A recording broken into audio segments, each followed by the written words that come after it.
You guys know we highly recommend for everyone to be investing in the stock market to outpace inflation and of course to grow your money so you can reach your financial goals sooner. Today, we wanted to share money investment tips for beginners. We'll talk about what we learned so you can avoid some of the mistakes we made during our FI journey. We have 7 investing tips to share with you guys today, so let's go ahead and get started.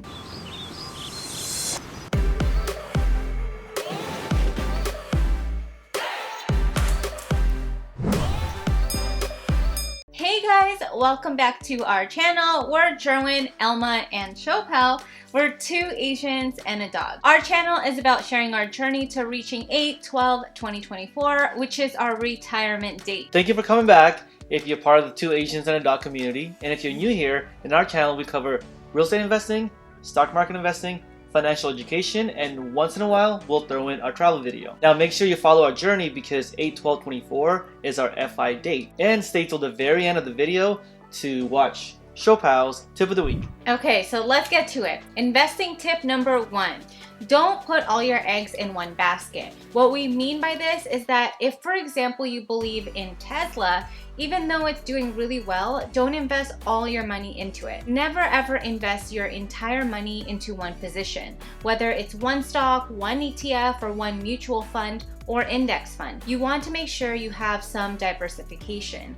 One famous example of investing all you have in a company is when people invested in Enron. Enron was an energy trading and utilities company based in Houston, Texas, that perpetrated one of the biggest accounting frauds in history. Shareholders lost $74 billion.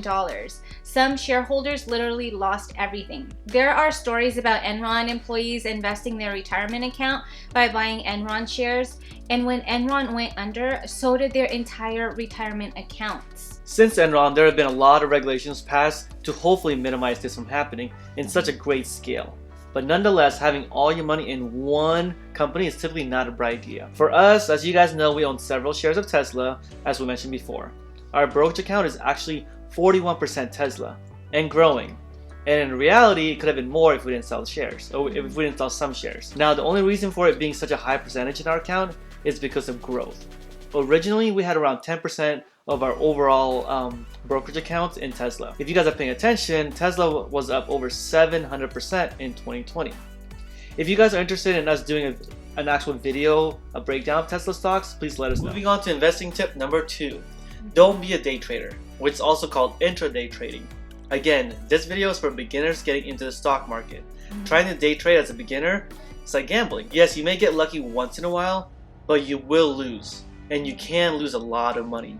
There are just way too many people with more experience and resources and technology that will crush you and take your money. Our advice, buy shares of companies you believe in. Whether it's an individual stock, ETF, mutual fund, and just hold on to it. Once you get more experience and understand the flow of the stock market, then expand your risk tolerance. If you really want to day trade, maybe try swing trading. Swing trading is buying, say, Pfizer and holding on for a week, a month, or a few months, then selling it. It's not as risky as intraday trading. Okay, moving on to investing tip number 3. To piggyback off tip 2, don't time the market. Even the top fund managers and top investors say that it's very difficult to time the market. You're more likely to miss out on growth. With timing the market, you would have to get 2 critical decisions correct. Buy when it's low and sell at the very right time when it's high. That's simply too difficult for anyone to get right every single time, especially for a beginner investor. I mean, just imagine the people saying the market was going to crash back in 2012. It literally took 8 years and a worldwide pandemic for the market to crash. If they didn't invest in 2012, they would have missed out on one of the greatest bull run in history. Instead, we recommend the dollar cost averaging investment strategy, which essentially means you schedule, say, every 12th day of the month, you invest $1,000 towards your brokerage account, regardless of the price. Now, you probably won't be buying at the lowest, but at least you won't be buying at the highest either. Over time, using this strategy would lower your average cost per share. This is a long-term strategy. Once you have this set, just sit back and let the magic of the stock market and compounding interest do what it does. Tip number 4. Pay attention to the general news and market trends. You don't have to read everything about the market or know when companies are announcing a new product or a new line.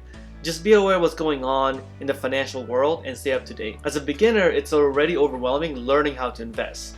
So as long as you're up to date and aware of what's going on in the overall market, that's good enough for now. As you start understanding the basics, then of course grow your knowledge. You can also use the S&P 500 as a benchmark to see how your investment performs compared to the market.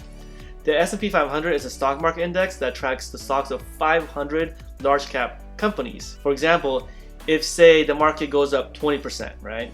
And your account only did 10%. You didn't do that bad, but as you can tell, there's missed opportunities. However, let's say the market dropped 20% and your account only dropped 10%. That's obviously really good for you as your accounts were allocated correctly to avoid large dips in the market. All right, moving on to investing tip number 5.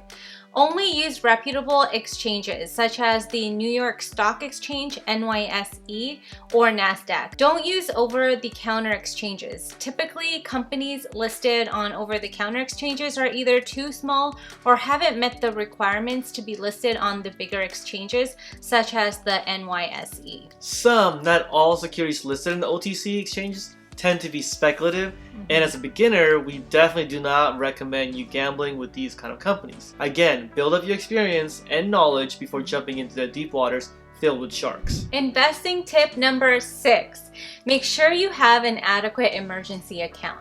Now, as you know, this tip is not just for beginner investors, but for everyone. But this video is about starting your investing journey, so let's go over why you need an adequate emergency account. We actually recommend for you to not invest until you have an emergency account situated first. Being in the market, as you know, has risk. And as a beginner investor, you have to slowly get comfortable with the ups and downs of the market. But what happens if you don't have an adequate emergency account and you need some cash? If you have to pull your money that's invested in the market and the market happens to be down, well, guess what? You just sold at a bad time and lost more money. So just don't do it and have an emergency account ready. Last but most definitely not least, investing tip number 7.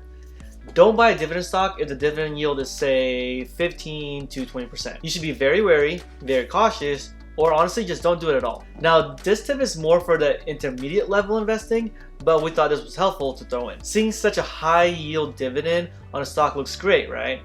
Everyone gets all excited and we start thinking about all the cash this dividend payment is going to give us. Well, dividends this high typically do not last very long. The company can easily reduce a dividend, and once they reduce a dividend, the stock price typically drops. If you are interested in dividend stocks, check out our dividend update video. We'll link that somewhere on the page. Most of the stocks we own have dividend yields between 3 to 8%. If you guys do know some other good dividend companies, please let us know below. We wish we knew all 7 of these tips before we first got started on investing. We made just about all the mistakes we mentioned earlier. This is why we are excited to share these tips so you don't make the same mistakes we did and you can grow your portfolio even faster. One thing we didn't mention was sticking to your lane. One example of this is Warren Buffett. We all know who Warren Buffett is. Buffett didn't invest in social media stocks because he flat out didn't understand it, and that's okay. There are just certain things we will be more comfortable investing in. Don't follow the crowd when it comes to your money. What other tips do you guys have for someone starting out in the stock market? If you guys can all comment below with at least one tip, we will put it together in a second video expanding these tips. Okay, so that's everything we have for you guys today. If you enjoyed watching this video, please don't forget to give this video a thumbs up. Subscribe if you're new to this channel. We make videos on personal finance, real estate, and stock market investing. Now it's time for Siopao tip of the week. Where's Siopao? Yeah. Siopao's tip of the week. Don't be afraid to ask questions. Asking questions means you are wanting to learn and expand your knowledge. So ask us a question below.